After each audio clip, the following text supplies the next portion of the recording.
Ya chicos, estamos al aire un poquito tarde, así que le pedimos disculpas a los amigos que se conectan a ver nuestro programa. Y vamos a empezar con un nuevo programa de Fuera del Sistema. Hoy día tenemos dos invitados con los que pretendemos aclarar varias dudas que tenemos sobre el artículo 365 y vamos a ver qué es lo que es realmente el ES. Está Mauricio Galvez con nosotros, abogado, Blanca Díaz, que es activista y defensora de la infancia, y Ofelia Núñez. Hoy día estamos sin intérprete de lengua porque la José está enfermita, así que le mandamos un saludo a la José.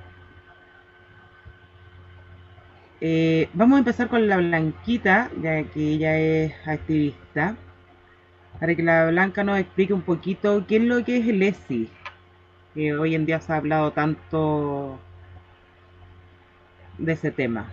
de este tema. Hola, gracias Tequilla, gracias Mauricio por aceptar esta invitación en estos temas que por estos días han estado con mucha contingencia, con mucha duda, eh, ha habido harta polémica por el tema de la postura y el planteamiento. Bueno, yo desde la protección de la infancia creo que este tipo de leyes se deben abordar desde la perspectiva de los niños, no de los adultos. El ESI es la educación sexual eh, que se quiere llevar a todos los niveles de educación. Si bien el Ministerio de Educación ya aprobó este proyecto, aún no está claro cuál va a ser la metodología o el sistema en que se va a poner en, cómo se va a desarrollar esto.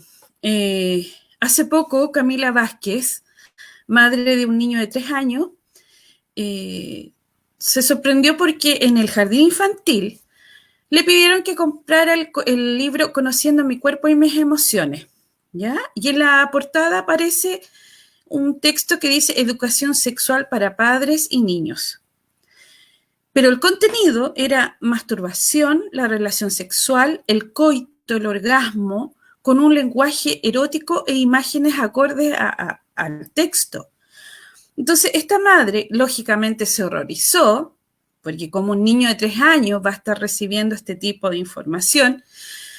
Y el jardín infantil dice que el Ministerio de Educación pidió este tipo de material para el aula y que esto iba a ser supervisado y obligado. La directora dijo que los niños a los 3 años se masturban. El ministerio, la madre, Camila Vázquez, hace la denuncia en el ministerio desmiente que haya pedido este material, sin embargo existe este material. La madre hace una denuncia a la Superintendencia de Educación, la que fue rechazada, porque el ministerio dijo que, la Superintendencia de Educación dijo que no hubo vulneración a los derechos de los niños.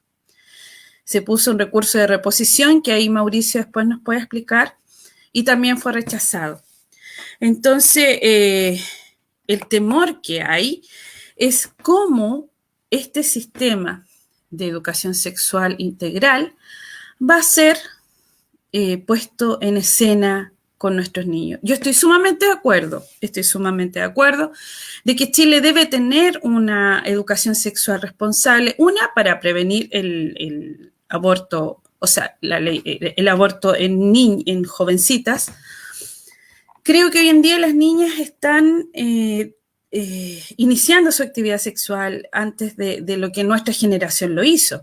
Por otra parte, nosotros somos una generación sin educación sexual. O sea, a nosotros no nos hablaron qué era la educación sexual. Nosotros aprendimos de los padres, aprendimos el día que nos indispusimos, cuando nos llegó la menstruación, ese día supimos lo que era la menstruación. Y está bien, vino una nueva generación, pero hay que tener el tino, el cuidado de cómo se le educa a los niños. Los niños son súper simples. A mí me molesta mucho cuando dicen las niñas, los niños, les niñes. Yo trabajo con niños trans y a ellos les carga la palabra les. Ellos son la niña o el niño. Así es simple. Lo otro ya es una postura de adultos. Como siempre, en todas las intervenciones con ministros, con seremis, lo que sea, siempre yo les digo, para plantear leyes para niños hay que bajar al nivel de ellos. Eso, chiquilla.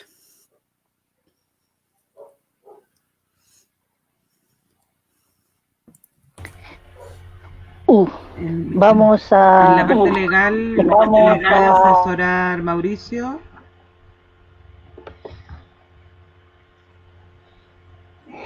¿Cuál es tu opinión, Mauricio, como Antes que abogado? todo, antes que todo, les quiero agradecer la invitación, les quiero agradecer el tiempo que le dedican y la pasión que le ponen a temas que son tan complejos, que tienen tantas aristas, que tienen tantas situaciones, tantas dimensiones de las cuales hay que tener la capacidad de analizarlos, pero sobre todo les quiero agradecer la posibilidad de conversar. Vivimos en un mundo de tanto alboroto, de tanto ruido, de tantas cosas que muchas veces no nos detenemos a conversar. Y por eso, antes que cualquier cosa y emitir cualquier juicio, quiero agradecer la invitación, la oportunidad, pero también la posibilidad de generar un espacio de diálogo y conversación. Yo comparto la apreciación que tiene Blanca respecto del tema. Es un tema muy complicado porque ya la ley anterior, la ley que está vigente respecto del tema de la educación sexual en los colegios, la 20.418, se hace cargo de este tema diciendo que los colegios de algún modo tienen que orientar a su propio carisma, de acuerdo a su propia visión institucional, el cómo abordan la temática sexual. Y ese yo creo que es el gran problema y la gran preocupación de muchos que ven de algún modo sin entender qué es lo que va a pasar, porque de alguna forma queda entregado al arbitrio del colegio, queda entregado al arbitrio del profesor, el cómo abordan una temática que ya para el entorno familiar es difícil, y ya para el entorno familiar es delicado.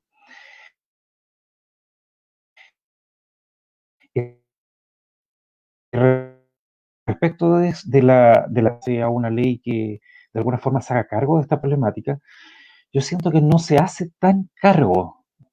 Todavía sigue estando el problema de fondo sin resolver, porque lo que hace la ley, hace esta iniciativa de ley, es en el fondo decir que va a ser obligación de los colegios tener un programa, tener un protocolo de educación sexual, pero del mismo modo deja abierta la posibilidad de que el colegio le presente al ministerio un plan alternativo. Y de esa forma, el colegio, apoyado por sus profesionales, puede proponer algo que, como bien grafica Blanca, pudiera la susceptibilidad, las emociones o el derecho legítimo que sienten los padres sexualmente a sus hijos de acuerdo a sus costumbres y a sus tradiciones familiares, que estamos de acuerdo que tal vez no son las mejores. Vivimos en una comunidad que oculta todo y que le pone apodos a todo y que trata de suavizar en vez de buscar la forma más clara de explicar una cuestión que es tan natural como el sexo.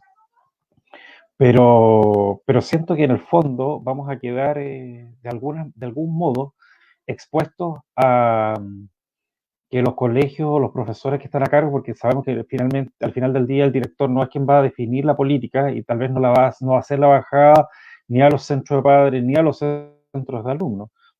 Generalmente esto queda entregado y es ahí donde está el temor. ¿Cuál va a ser el criterio que va a ocupar el profesor para establecer su propio programa de educación sexual? Sin extenderme mucho, estas directrices vienen de la UNESCO. Entiendo que la UNESCO tiene todo un programa de apoyo al respecto, pero ese programa de apoyo desgraciadamente deja abierta la puerta para que el colegio se abstenga del plan general del ministerio y proponga su propio plan. y volvemos al mismo problema de fondo, que es que no sabemos a ciencia cierta qué va a consistir este programa al cual de nuestros hijos, porque no estamos hablando de sumar ni restar, estamos hablando del desarrollo, hablando del derecho a la indemnidad sexual de ellos, de niños.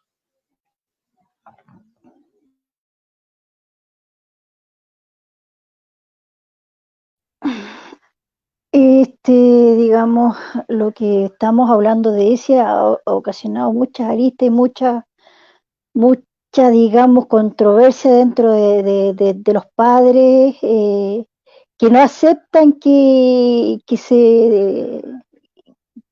digamos, que simplemente esto que pretenden hacer. Yo desde mi tribuna, como activista, yo me niego profundamente a que se efectúe este tipo de educación, por mucho que digan que tiene cosas positivas. Para mí no, para mí no. Yo pienso que hay un tiempo para cada cosa y perfectamente los padres pueden ir educando a sus hijos en el tema sexual, pero no que, como dice la Blanqui, de un paraguaso vayan y se los enseñen en los colegios y sin el cuidado que corresponde, porque no le van a dar, no se van a dar digamos, el tiempo y la paciencia para explicarle al niño individualmente en qué lo que están mostrando es tal y tal cosa. ¿Se dan cuenta ustedes? Entonces, no, yo considero que no corresponde y voy a seguir en la misma parada hasta que esto no llegue a donde tiene que llegar, que quede ahí, que muera. Y yo creo que va a tener que morir, lamentable, les guste o no les guste, porque no. Desde mi perspectiva no va, no apoyo esto y estoy con la Blanqui en esta parada también. Y con Mauricio que nos aclara más o menos la parte legal también. Así que no, definitivamente no. Blanca o Mauricio, no sé quién podría responder. Los niños con discapacidad, ya sean los niños con síndrome de Down o los niños con autismo o alguna discapacidad, ¿cómo abordarían el tema con ellos? Porque con ellos es mucho más complejo. No es como... ¿No escucháis? ¿No se escucha? ¿Se escucha, Fe? ¿Sí? Le decía que cómo se va a abordar este tema con los niños que tienen síndrome de Down, los niños que con autismo o los niños con discapacidad, porque obviamente no se puede abordar de la misma forma que se abordaría con un niño que es neurotípico.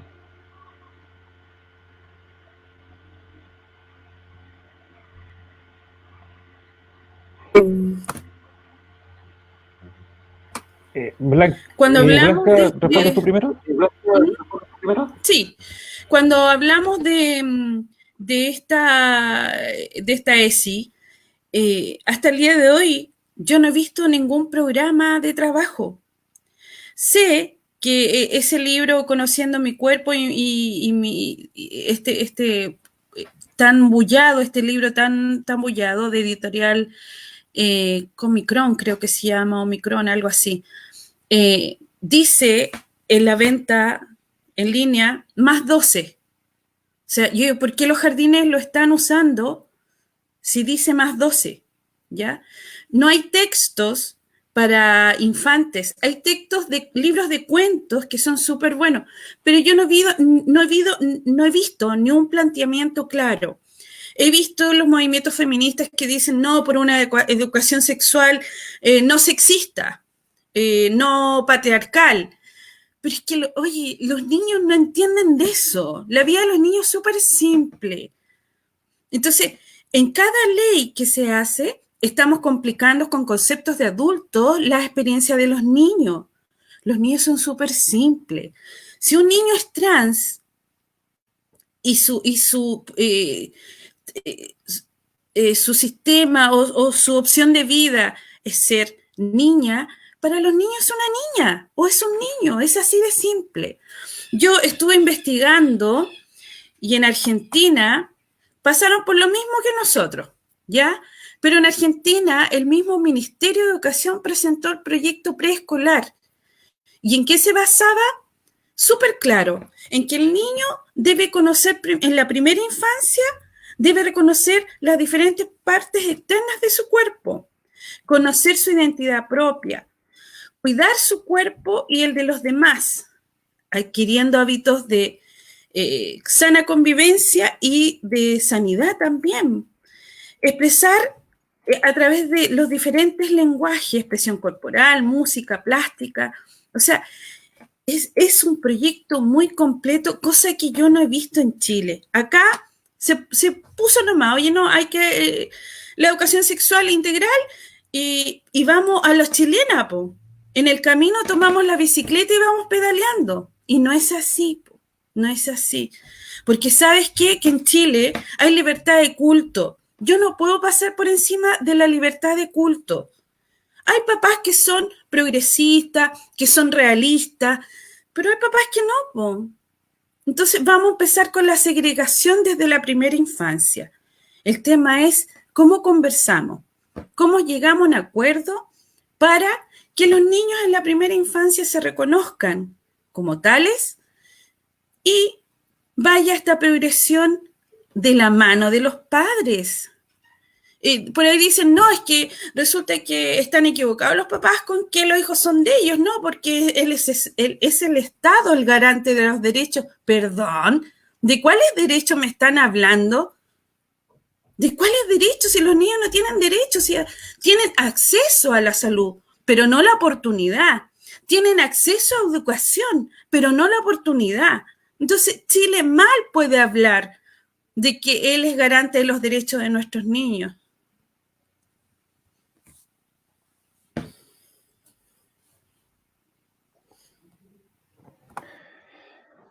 Yo les previne que el tema era complicado. Yo estoy de acuerdo con Blanca cuando ella señala de que la ley en el fondo nos hace cargo de todo lo que se debería hacer cargo. Y que quiso hacer una muy buena norma de intención en la propuesta, los objetivos están muy bien identificados. Todas las situaciones descritas creo que dan para pensar que hay una muy buena intencionalidad detrás de eso y recoge todos los pilares elementales que la UNESCO dice que tiene que tener una norma de este sentido para poder hacerse cargo de la educación sexual de los niños. El problema, reitero, viene en que el ministerio debería ya tener y si no el ministerio, el Parlamento debería tener en conjunto con esta iniciativa de ley también la forma en que se va a aplicar, entregado a los establecimientos educacionales. Que tú preguntas, bueno, ¿qué pasa con los centros que atienden niños con trastornos de tipo psicológico o mental? Entonces debemos entender de que lo que tienen que hacer esos centros es tomar las indicaciones generales, marco, y ver el modo de cómo ellos lo van a adaptar a su propia realidad. Eso, la verdad es que yo siento de que va a ser más un problema que una solución. Yo he trabajado con organizaciones que atienden personas con diferentes tipos de discapacidad y discapacidad mental particularmente. Y los que hemos trabajado en este tipo de organizaciones sabemos de que los niños tienen un sentido de la sexualidad tal vez un poco exacerbado y llevarlos al terreno de la educación sexual, creo que para ese tipo de menores va a ser una situación muy compleja. Y no sé si los colegios o los centros que los atienden están realmente preparados para hacerse cargo de una situación así. Se los digo un buen chileno. ¿Cómo le enseñamos de educación sexual a un niño de tal vez 14 o 15 años que por la situación mental, la situación cognitiva que tiende a bajarse los pantalones frente a su compañera sin tener ningún tipo de estímulo dado por la educación? Los que hemos estudiado algo de educación sabemos que la educación no solamente orienta, la educación no solamente ilumina, la educación también forma, ¿ya? Entonces, si a un niño que no tiene la capacidad de controlar sus emociones, sus impulsos sexuales, y a lo que atina es a bajarse la ropa frente a la primera mujer que ve o frente al primer hombre que ve, dependiendo de la tendencia sexual que tenga, le vamos a estar enseñando que además, que cómo se desarrolla el acto sexual propiamente tal. Yo no digo que esté malo, no soy quien para emitir un juicio valórico al respecto. Yo lo que estoy diciendo es que no estoy seguro de que los centros estén preparados para hacerse cargo de esa situación. Y la persona que desarrolló este texto legal no tuvo la experiencia ni la voluntad de darse cuenta, de entender de que no es tan fácil. Otra cosa es entrarnos.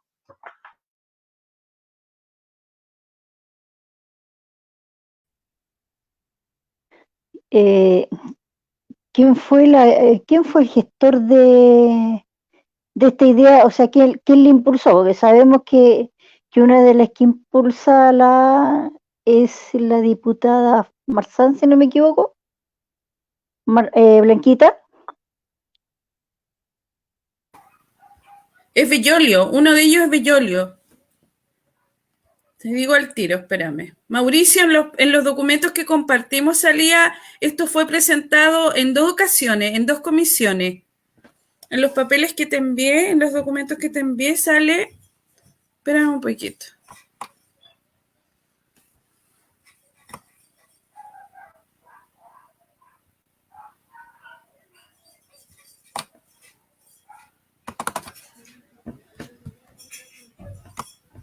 Espérame.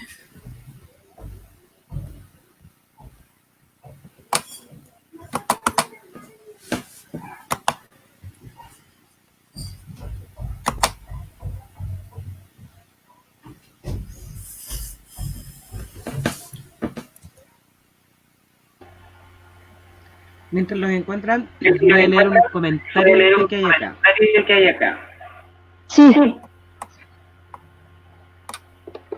Dice, Marcela Aranda, después de todo lo que le criticaron, tenía razón.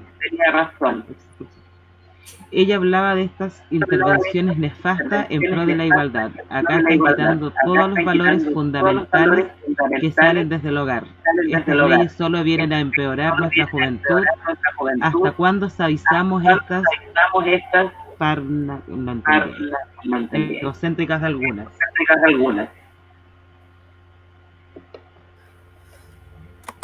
Mira, yo voy a leer un poquito más o menos lo que estamos entendiendo de este... O sea, este proyecto se presenta como para establecer normas generales en materia de educación sobre sexualidad y afectividad, ¿ya? Esto presionó mucho el movimiento feminista de nuestro país, ¿ya? Por el cuestionamiento que esto implica de enfrentar cuestiones como el aumento de los índices de enfermedades de transmisión sexual, sobre todo en la población adolescente con VIH, el abuso sexual infantil, ¿no es cierto? Pero hay otros temas también de enfoque, lo que habíamos hablado de modelos de machistas, reproducir los estereotipos. Como les digo, son conceptos de adultos que en realidad los niños no entienden, ¿no es cierto? Los grandes problemas que han tenido las políticas públicas de educación sexual en las últimas décadas dicen relación con 2 cuestiones fundamentales. Se aborda desde una arista valórica y no social. Ahí vamos al tema de cómo las familias quieren educar a sus hijos, cuya óptica se reduce a una responsabilidad exclusiva que se impone a las familias desde el conservadurismo, la morbosidad y la criminalización. Y por otro lado, el abordaje se realiza desde el ámbito de la salud, especialmente enfocado en fertilidad, sin entender la sexualidad y afectividad como una cuestión integral propia de las personas. Entendemos que la sexualidad es un derecho de las personas, pero ¿de cuándo? El tema es cuándo está la edad para entender el criterio para este derecho. Este informe habla del aumento de los casos de VIH,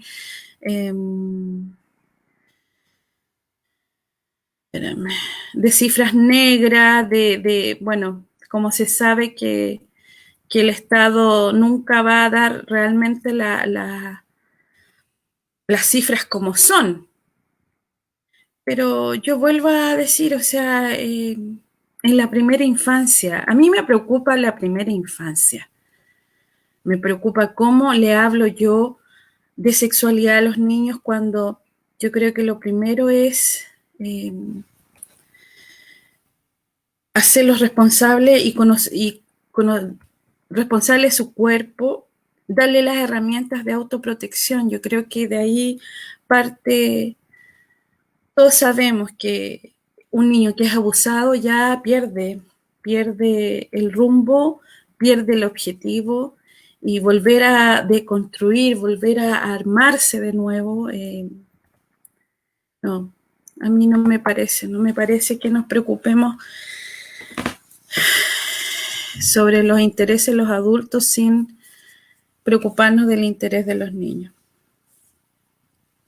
Pero es que a eso vamos, pues, Blanqui. Imagínate, estamos preocupados como activistas de enseñar a los niños el cuidado de su cuerpo, ¿ya? Y de que no todo el mundo puede llegar y tocar sus partes íntimas, cosas, y todo lo que conlleva. ¿Y qué va a pasar con la implementación si se llega a implementar lo que quieren hacer, que es la educación sexual integral? Entonces, ¿de qué va a valer que nosotros como activistas enseñemos a los niños la importancia de cuidar su cuerpo, de cuidarse ante personas ajenas? Bueno, sabemos que el peligro está latente en cualquier lado, eso está más que claro, se ha visto a través de los años, hemos visto que los pedófilos están en cualquier parte, incluso hasta dentro del propio hogar. Pero ¿cómo le enseñamos a ese niño la diferenciación?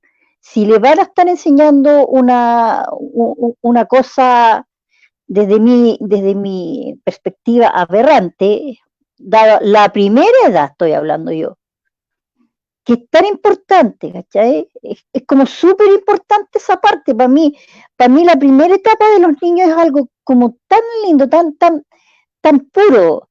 Y llegar y de un paraguaso, llegar y tomar estos temas, llevárselos a ellos, metérselos en su cabecita, no va conmigo, porque como le decía yo delante, no va a estar el profesor uno a uno explicándole, o la educadora uno a uno explicándoles. No puede ser eso, porque hay más niños, entonces ella tiene que ser la educación para todo el grupo.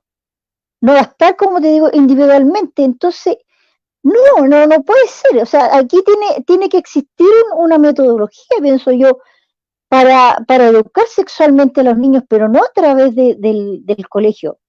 No a través del colegio. Quizás talleres donde vayan acompañados por los padres. Pero en el colegio propiamente tal, yo encuentro que no corresponde.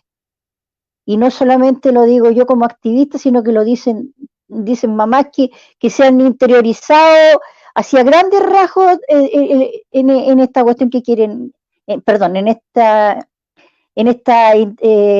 educación sexual integral que quieren promover.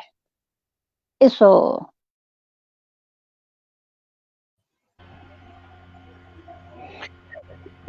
Ofelia, ¿sabes lo que pasa? Que yo creo que el nombre está muy mal puesto. El proyecto no es de ley, no es de educación sexual integral. Si se quisiera pensar en ese nombre, tendría que ver realmente en una dimensión integral una problemática compleja.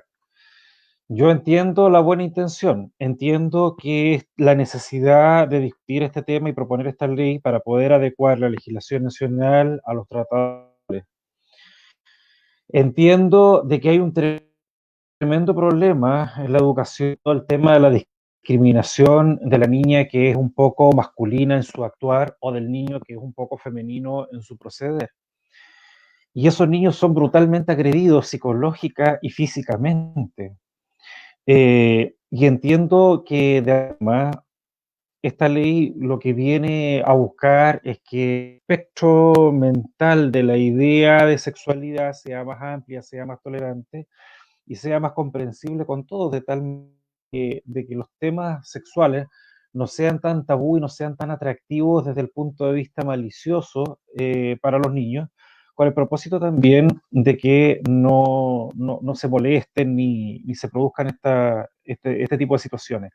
La educación sexual como tal ha existido durante muchos años. Yo creo que de alguna forma las últimas generaciones la han recibido desde desde el segundo ciclo de enseñanza básica y particularmente durante la enseñanza media. El problema, reitero, es que la ley entrega el marco, la ley entrega la idea, este proyecto de ley entrega una visión objetiva, pero no entrega una carta de navegación, no entrega una carta GAN, no entrega un cumplimiento en prebásica, en el primer ciclo de enseñanza básica. ¿Qué les vamos a enseñar? ¿Qué les vamos a enseñar en segundo ciclo? ¿Qué les vamos a enseñar en enseñanza media? Los tópicos son totalmente diversos, son totalmente diversos. Las cosas que se pueden conversar son también distintas y yo creo que de una u otra forma tienen que ir estos contenidos relacionados con lo que se socialice en las reuniones de apoderados como en las reuniones de los centros generales de padres y también de los centros de alumnos, porque es legítimo tomar a los niños. Integral no es general, no son sinónimos. Yo creo que la persona que desarrolló esta ley, con todos los recursos que tienen a su disposición para contratar asesores del más alto nivel, ya de incluida psicólogos, psicopedagogos, que pueden hacerse cargo de estos temas a la luz de temas que para nosotros son ininteligibles, como por ejemplo son las neurociencias. O sea, por ejemplo, si yo a un niño de 7 años lo erotizo a través de una educación sexual, le puedo producir trastornos en la forma de cómo el niño se ve a sí mismo, ¿no es cierto?, en su autoimagen, pero también en su cosmovisión, en cómo el niño ve al resto del mundo, en cómo ese niño se vincula con el resto del mundo. Y ese daño no es solamente un tema físico, también perdón, no es solamente un tema psicológico, también es un tema físico, ¿ya? Y las neurociencias son capaces de hacerse cargo de eso. Y por eso, cuando Blanca me pidió una opinión respecto de esto, yo lo primero que vi es que no estamos hablando de integralidad. Aquí hay muchos temas de los cuales están haciendo cargo, este proyecto de ley no se hace cargo, en circunstancias de que deberían hacerlo y finalmente hacer una propuesta que sea un poco más amigable con los papás o que los papás, que en el fondo son los verdaderos responsables ante la ley, ante lo que estén tranquilos con su implementación. Y yo con esto, personalmente y como padre de 3 hijos, no me quedo tranquilo.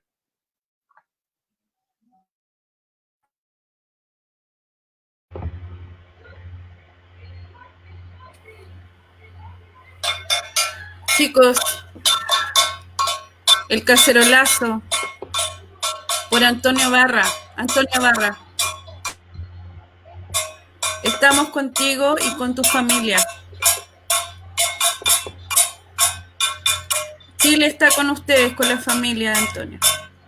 Justicia para ella. Por Antonia y por todas las mujeres violadas y que no han tenido justicia en este país. Justicia por Antonia, justicia por todas las mujeres que han sido violadas y han sido victimizadas en este país.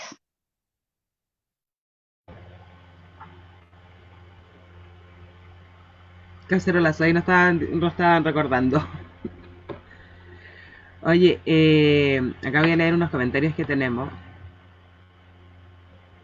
Que nos dice...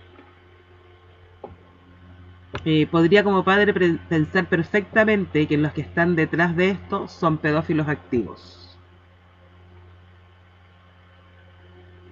Porque da para pensar. Yo como mamá no acepto que venga una persona de afuera a explicarle la parte sexual a mi hijo. A ninguno de mis hijos. Porque es mi deber como mamá. No es deber del Estado, no es deber de una profesora. No, es mi deber como mamá, o es el deber de Mauricio como papá, o el de Juanito Pérez, de cómo yo quiero que mi hija lleve su sexualidad. O sea, yo quiero ser una niña responsable y eso es mi obligación. No tiene nadie más que meterse. Entonces, o sea, como que a toda costa quieren robarnos el derecho de cómo criar a nuestros hijos. Nos dice, así es Blanca, puras modas, hagan lo que quieran los adultos, pero con los niños no. Las estupideces que se les ocurre. Propusieron preservativos para evitar embarazos. Resultado, 35% de aumento de embarazos en jóvenes desde que se implementó esto. ¿Qué más quieren seguir probando?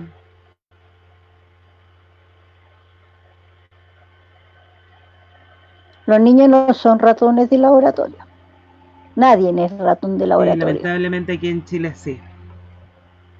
Lamentablemente. Y eso yo creo que lo tenemos que tener súper claro. Súper claro. Ofe, tú me preguntabas por las comisiones. Mira, en abril de 2019 se presentó la moción más reciente, se ingresaron 2 proyectos de ley en esta línea del ESI. El primer boletín, el 12.542-04, patrocinado por los diputados y diputadas Bellolio, Celis, Espinosa, Fernández, Hernando, Marzán, tenías razón, sí, estaba Marzán, Chafirio, Chilin, Torres y Pinter, ingresado el 4 de abril del 2019. Y el otro fue el boletín. No me sorprende nada. Pero es Chafirio, po. Y el boletín 12.593-04, patrocinado por los diputados y diputadas Hernando, Lorenzini, Monsalve, Núñez, Santibáñez, Sepúlveda y Venegas, el 23 de abril de 2019. Ambos buscaban principalmente ampliar la cobertura a estudiantes de educación básica y media. Sin embargo, no modifican el enfoque principal sanitario que le otorga la actual ley. No establecen un marco de principios rectores obligatorios, ni mucho menos se hacen cargo del déficit de docentes capacitados para tal efecto. Y de ahí la necesidad de un proyecto como el que hoy se presenta. Eso dice. Exacto. ¿Viste? Varios de los que creíamos defensores se dieron vuelta a la Se nos cayó el señor Zafirio ahí, oye. Yo realmente estoy anonadada de ver que Zafirio está patrocinando esto, no lo podía creer. Bueno, insisto, caras vemos, corazones no sabemos. Corazones no sabemos. Mañas no sabemos en realidad. Acá nos dice Maca, el deber del Estado es resguardar la infancia. Se sumaron los decretos de infancia y robaron el derecho de infancia. Se les olvida desde el concepto lo que es la infancia. Blanca, ¿cuál es la postura que tiene la defensa de infancia en comparación al sistema legal?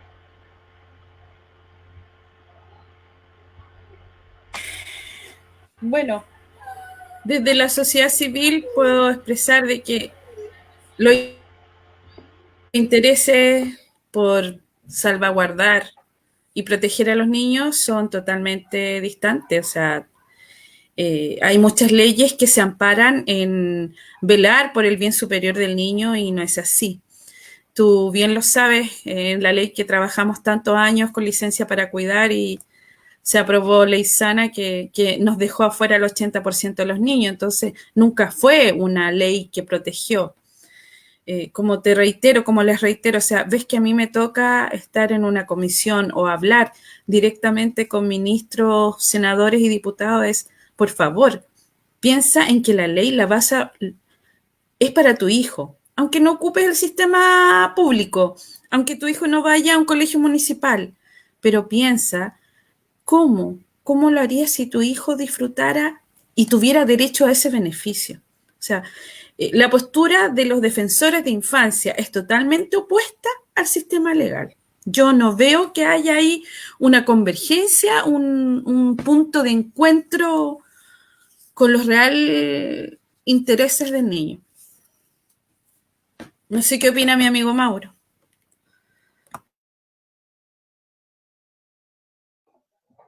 Él puede tener otra Lo que postura pasa por la es parte que, legal. no, pero mira, ¿sabes lo que pasa? Que el derecho va evolucionando de acuerdo a las necesidades sociales que se van presentando en algún minuto. Yo entiendo que durante las últimas décadas, particularmente, al sistema educacional se le han entregado demasiadas responsabilidades.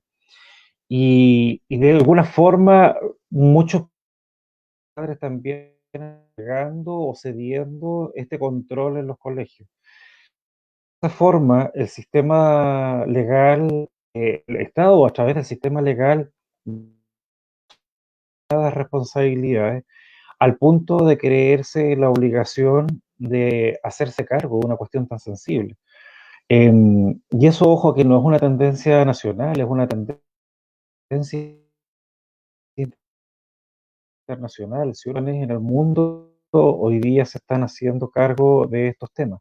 Pero como te digo, no es solamente una necesidad de educar o de adoctrinar o de formar, es una necesidad también de hacerse cargo de situaciones de intolerancia, de situaciones de desconocimiento, de situaciones de profunda ignorancia. O sea, lo que manifestaba Blanca al principio, de que ella eh, no tuvo un acercamiento a la educación sexual, y cuando le llegó la primera regla fue un desastre, un tema.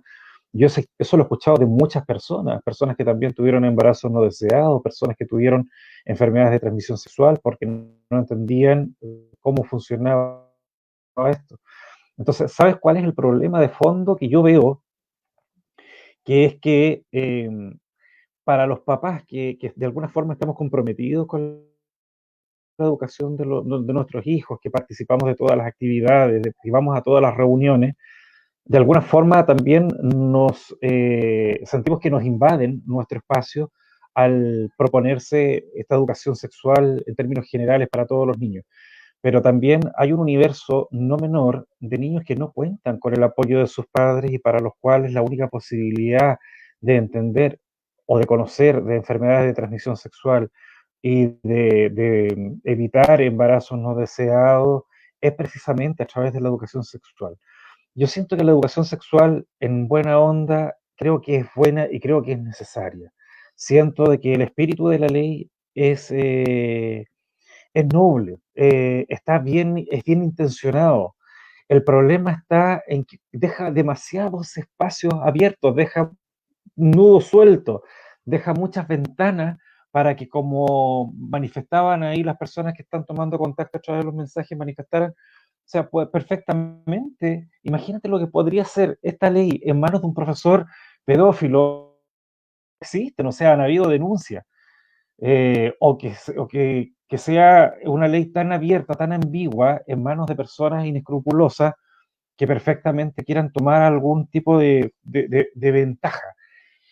¿Cómo podría ser? Y te lo digo en términos súper claros y súper concretos porque esto lo hemos analizado en foros de conversación de justicia penal. Los pedófilos no son personas tontas. Los pedófilos son personas muy inteligentes, muy hábiles. Y son hábiles al punto de leer las reacciones de las personas. Imagínate un profesor que aparte jovencitos o jovencitas para determinado sí que a él le pagan o le deben favores, vaya a saber uno de esos. Hace poco tiempo atrás lo vimos, ¿no es cierto?, las denuncias que se hicieron en la iglesia de cómo personas que a pesar de estar consagradas en el ministerio sacerdotal, se pasaban datos de niños y de jóvenes. Imagínate lo que puede ser esta ley tan abierta para una persona de este tipo que esté como tú decías, caras vemos, más corazones no vemos, que esté al frente de una clase, ¿ya? Y le empieza a hablar a los niños de cómo se produce el niño más morbosito, cuál es el que se ríe, cuál es el que tira la talla, porque tal vez ha tenido alguna experiencia, porque tal vez le gusta los acercamientos con connotación sexual. O sea, le estamos dando a esa persona la posibilidad de que incremente su base de datos,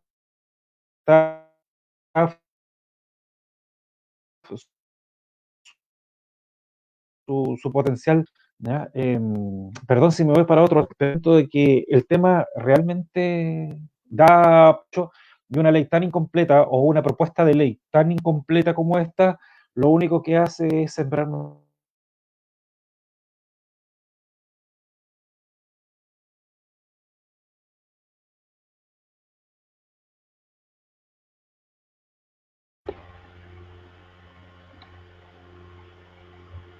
Oye, Se lo escuchaba medio apartado. motivo, no sé si ustedes, pero en mi sector los cacerolazos son, hay mucho. Llega a ser emotivo cómo la gente expresa su respaldo ante una injusticia tan grande como es un suicidio por violación. Es que, ¿sabes, Blanqui? No solamente esta niña ha sido un caso muy mediático, que ha estado mucho en el tapete, en la noticia, pero hay muchos más casos que quizás no han llegado a tantas altas esferas y que han producido en las víctimas cuadros depresivos terribles. Y imaginemos, pongámonos en el contexto, cómo es una violación para un niño, para una niña o para un adolescente. Si para esta joven, ¿de cuántos años tenía Antonia al momento de fallecer? 23, 24, algo así. Y imagínense cómo logramos sacar de esa situación tan traumática a un niño, a una niña, a un mismo adolescente. Y sobre todo cuando la violación es producto de un familiar cercano, incluso hasta del padre. Entonces, son cosas que lamentablemente en esto yo digo que aquí en este país no existe justicia, existe injusticia, porque a lo largo de mis años como activista he visto una y otra vez las condenas que se le dan a los tipos que violan niños, a los pedófilos. Les dan, qué sé yo, 3 años, 5 años, con mucho, cuevis, o les dan, ¿cómo se llama?, libertad vigilada, o libertad con firma mensual.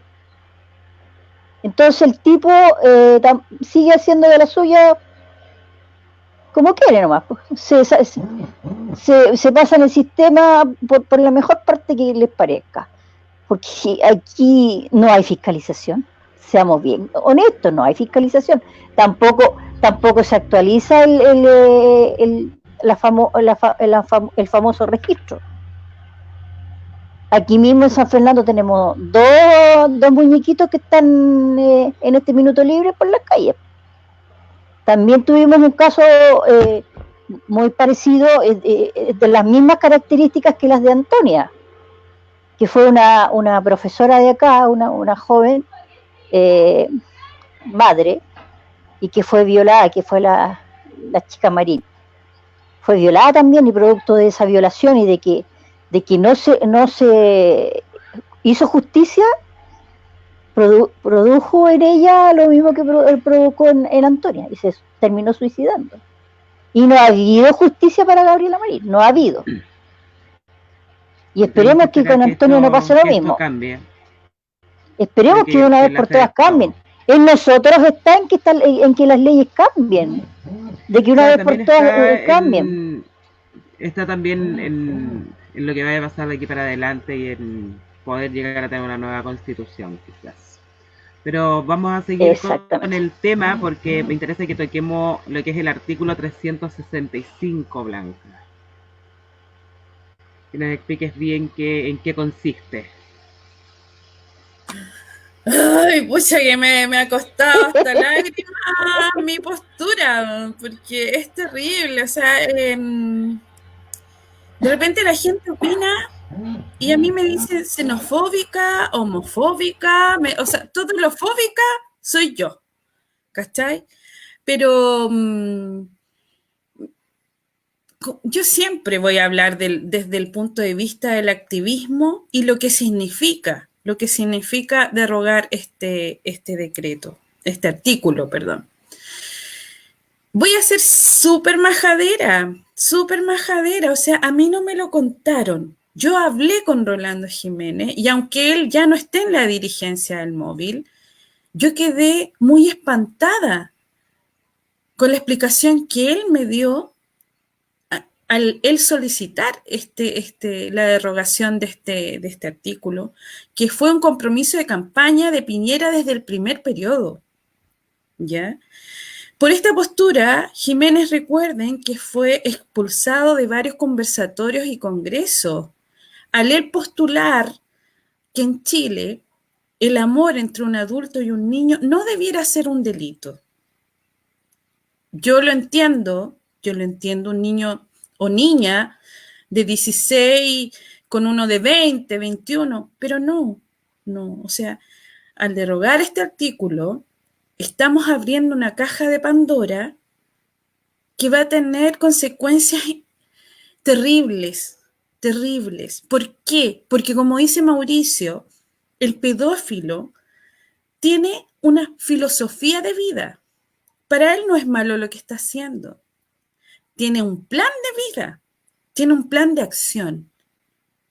Y abriendo esta caja de Pandora, el pedófilo va a decir de que el sexo fue consensuado.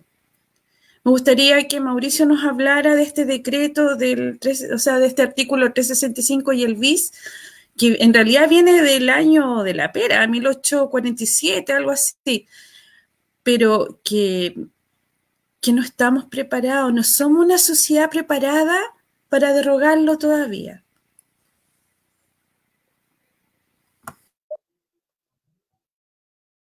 Es un tema bastante interesante el de este artículo, porque fíjense que lo que dice el artículo hoy día es una situación estudiándose y reestudiándose por muchas legislaciones. Lo que dice el artículo básicamente accede carnalmente en una persona del mismo sexo, va a tener una pena de cárcel. Y siempre y cuando esa persona a la cual le está accediendo sea menor de edad. A simple vista pareciera que fuera una norma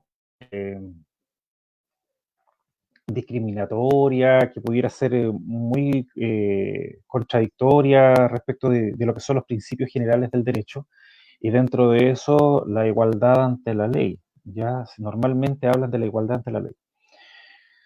Lo primero que me gustaría decirles es que en derecho la ley tiene que suponer ciertas situaciones con el propósito de asegurar la estabilidad de sí misma. Y me habría gustado que hubiese estado el otro colega que estaba comprometido a venir para ver cómo podíamos generar ahí alguna confrontación de ideas o desarrollar esta idea.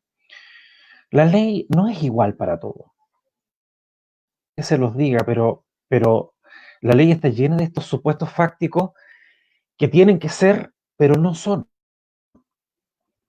Un ejemplo súper claro es cuando la ley dice que la ley tiene conocidos por todos desde que es promulgada, ¿cierto? Eso lo dice la ley y es totalmente legal y es así. Pero yo les pregunto, ¿ustedes conocen publicar en el diario oficial? No, es imposible. ¿Ya? Entonces, son supuestos ideológicos para que la cuestión funcione, pero pero no es así, no es verdad. En los hechos es inaplicable. Y también es inaplicable este concepto de la igualdad absoluta ante la ley. Somos todos iguales ante la ley en el sentido general, en el sentido de recurrir a los tribunales, pero de cómo la ley nos atiende no es igual para todos. El derecho tributario, por ejemplo, ahí uno observa las desigualdades. El derecho tributario antiguo, donde había que diezmar, ¿no es cierto? Había que darle el 10% de lo que uno ganaba al Estado, eso sí era igualdad ante la ley, porque todo el mundo le daba el 10%. Hoy día la ley no es igual para todo en materia tributaria. ¿Ya? Los impuestos son progresivos, mientras más gano, más voy pagando. El derecho laboral tampoco es igual. Es un derecho laboral para el empleador y es un derecho laboral distinto para el trabajador. En materia de familia, la visión que tiene la ley de la esposa respecto de la visión que tiene del marido, respecto de la visión que tiene de los hijos, es totalmente desigual. Lo que quiero decir con esto, que para mí el argumento de que tenemos que eliminar este artículo, el 365 del Código Penal, porque hay que dar una igualdad de la ley, es el peor argumento que he escuchado. Casi tan básico y casi tan elemental y falto de creatividad como decir que es una norma antigua o decimonónica, no sé, o algo así es lo que señalan. Dentro del proyecto me da la impresión de que eso es lo que dicen, que es una norma decimonónica. ¿Por qué? Porque viene del siglo XIX. Gran parte de nuestra legislación es decimonónica. Gran parte de nuestra legislación viene de esos años. Entonces, pero no por eso la vamos a eliminar. También es un muy mal argumento.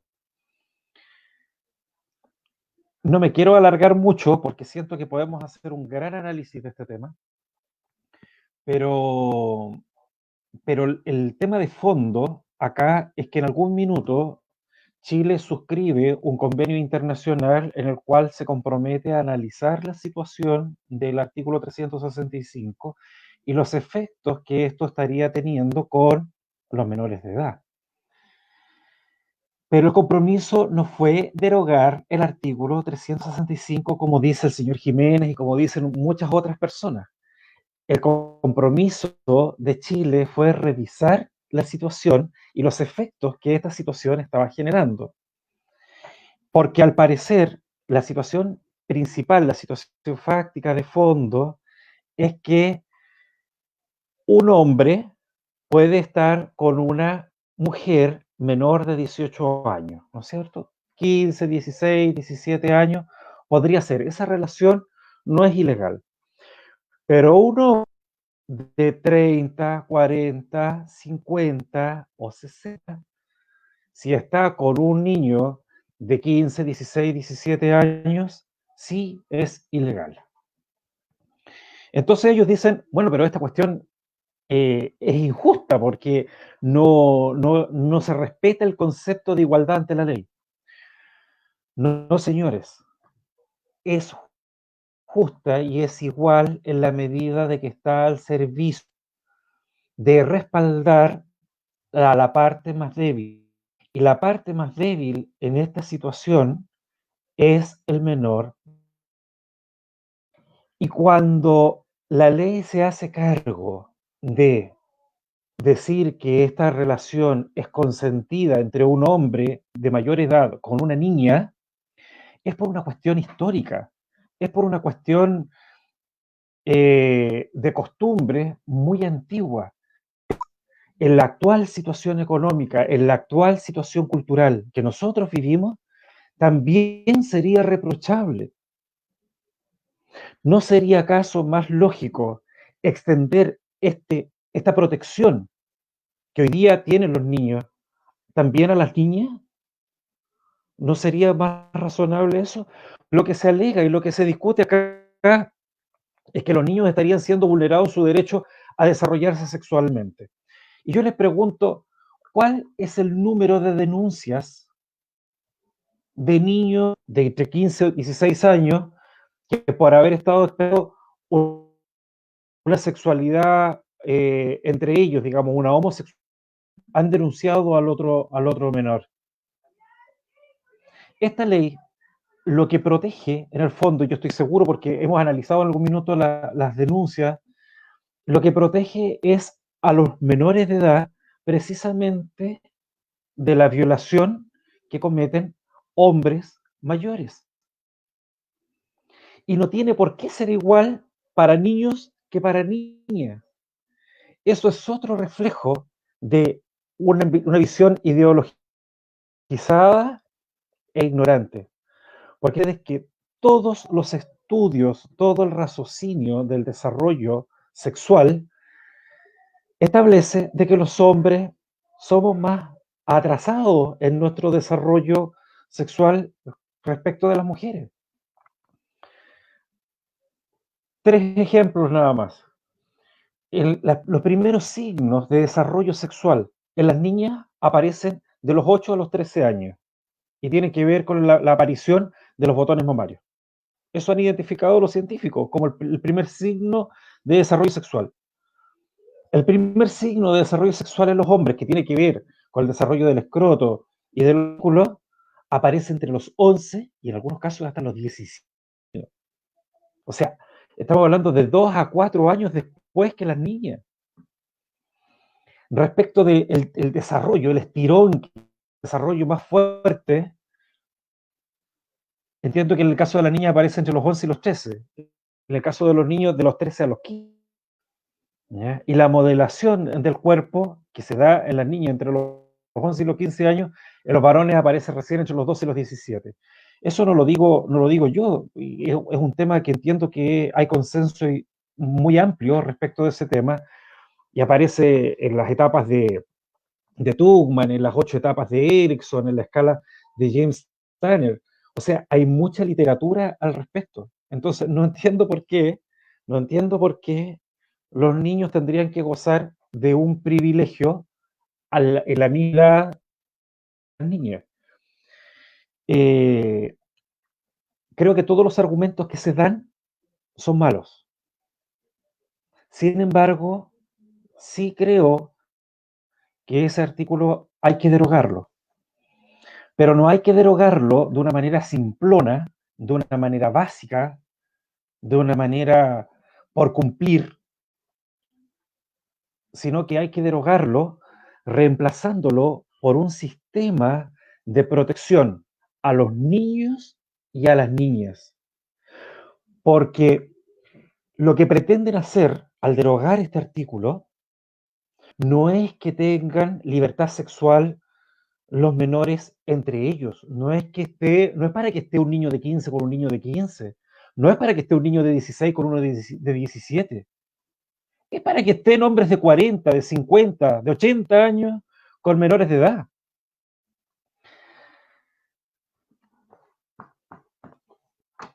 Hay un principio en el derecho penal, moderadora, usted hágame callar con toda la confianza del mundo, porque a mí estos temas me pongo a hablar y me cuesta quedarme callado.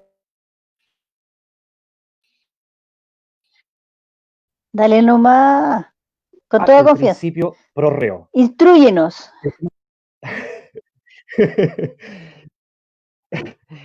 El principio pro reo significa de que cuando alguien hace algo malo, hay que aplicarle la ley más favorable a él. En términos de que, por ejemplo, si ese delito está penalizado en 2 leyes, hay que aplicarle el castigo más beneficioso al reo, ¿de acuerdo? No el más duro, no, el más blando. Pero el principio pro reo también señala que si a una persona se le está procesando por un delito y en el tiempo del procesamiento se cambia la ley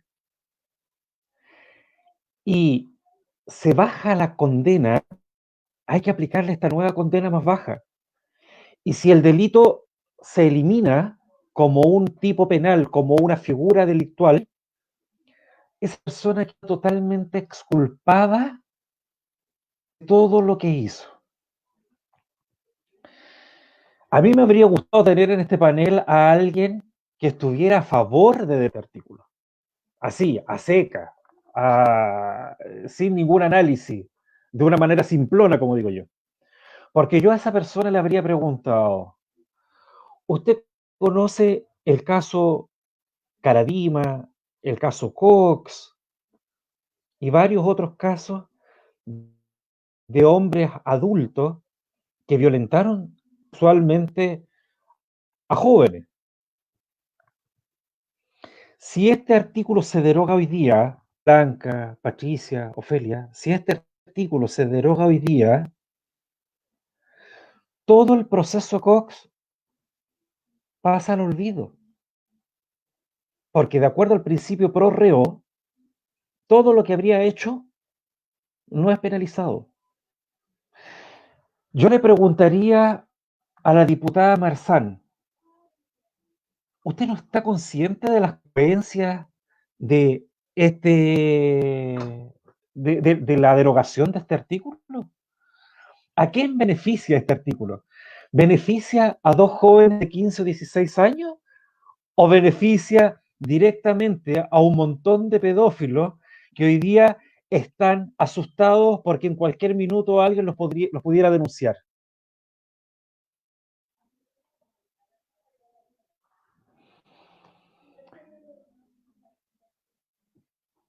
Para cerrar, perdón si me alargué, pero a mí estos temas realmente me duelen mucho, porque yo soy miembro de una organización de analistas criminales en Estados Unidos y realmente de lo difícil que es poder enjuiciar a un pedófilo. O sea, ¿qué quieren los tribunales? ¿Que la víctima se saque una selfie mientras es violada? Fíjense ustedes que es tan brutal, que el 70% de las víctimas de abusos sexuales y de violación no denuncia. No denuncia. El 30% de las personas que se atreven a denunciar, de ese 30%, 84% son causas que se desestiman por falta de prueba. Muchas de ellas se desestiman sin ni siquiera haber hecho los peritajes psicológicos para ver si el denunciante está diciendo la verdad. Apenas el 15 o el 16% llega a término. O sea, estamos hablando del 15%, el 30% que se atreve a denunciar. Y fíjense ustedes que el 81% de los denunciantes, el 81% de los denunciantes son niñas menores de edad. Y el 19% son niños menores de edad. Diputada Marzán, no es derogar esta norma, es ver a quién ha protegido esta norma, que tenga los años que tenga, a alguien le ha servido. Y ver cómo la aplicamos para que ese 81% de niñas menores de edad que hoy día están siendo violadas y que no se atreven a denunciar, al menos se sientan un poco más protegidas.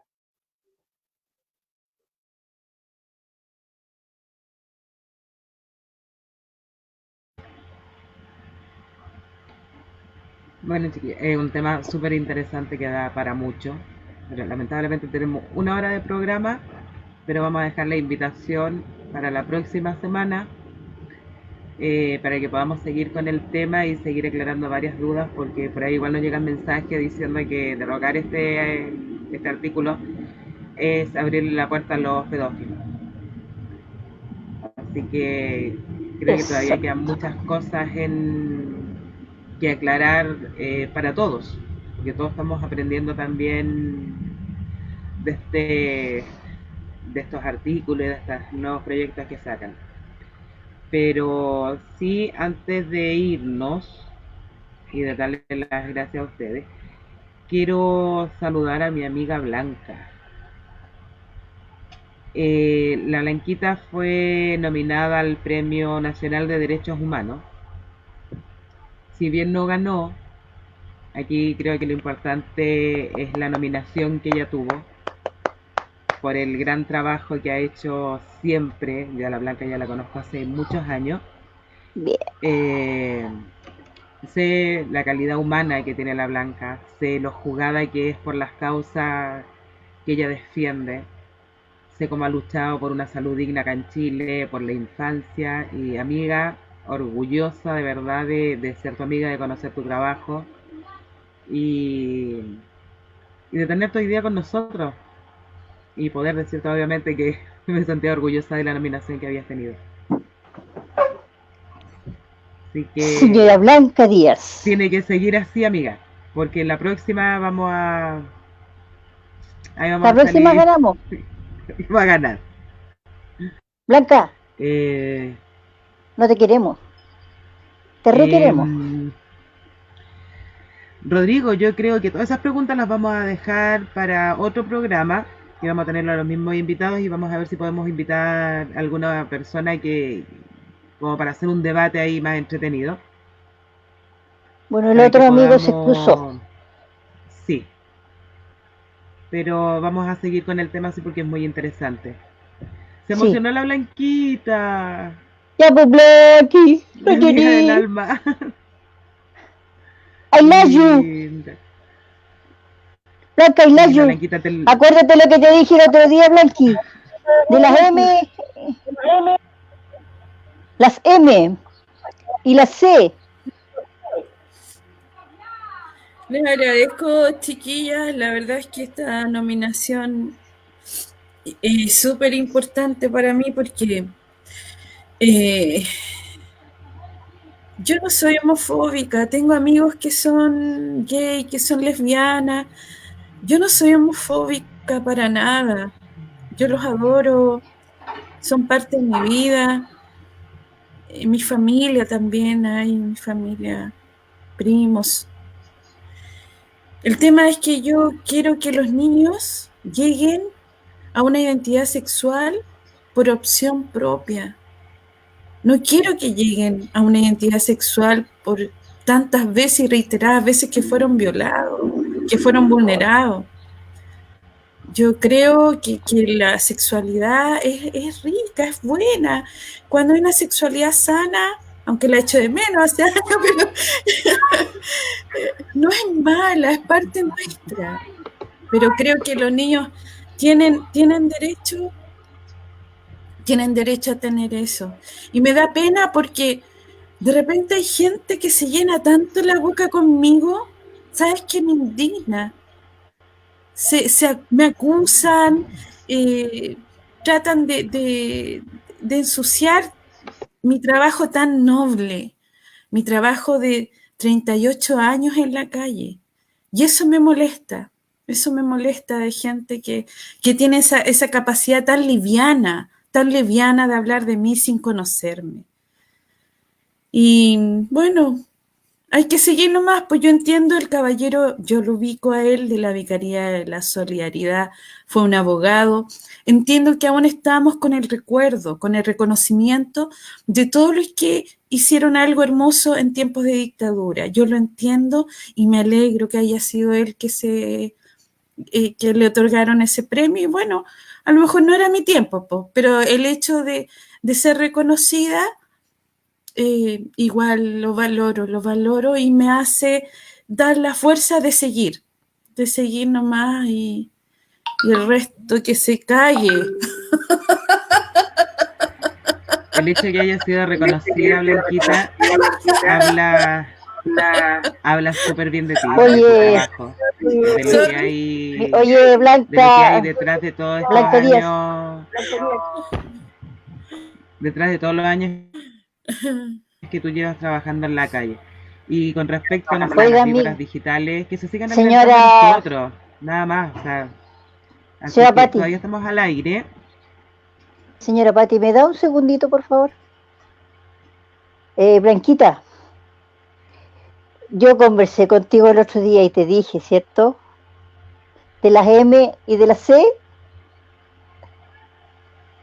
Ya. Entonces usted, que le resbale. Ya vamos a conversar por interno las dos, con respecto a. Pero sabemos perfectamente, porque yo también tengo unas cuantas así por aquí.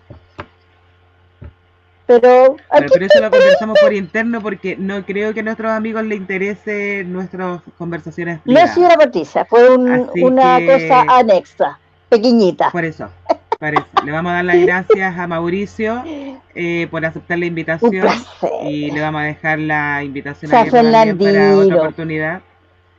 Blanquita, gracias también por aceptar la invitación, por estar siempre dispuesta a apoyarnos y a defender la causa de la niñez. Así que gracias a todos, chiquillos, de verdad Oye, fue de adquirir mucha experiencia también conversando con ustedes y ir conociendo un poco más de todo este tema. oye, una cosa aparte. Mi amigo Mauricio San Fernandino, por si ustedes no lo sabían.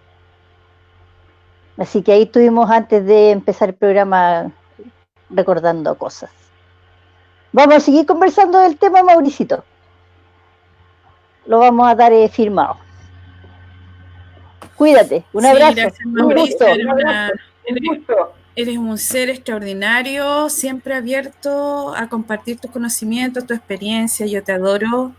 Eres mi biblioteca con patita.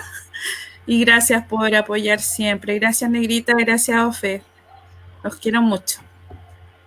Yo también, cuídense, muchas gracias. Y a los amigos que nos ven, los esperamos el viernes a las 8 de la noche. Nos vemos, un placer. Cuídense.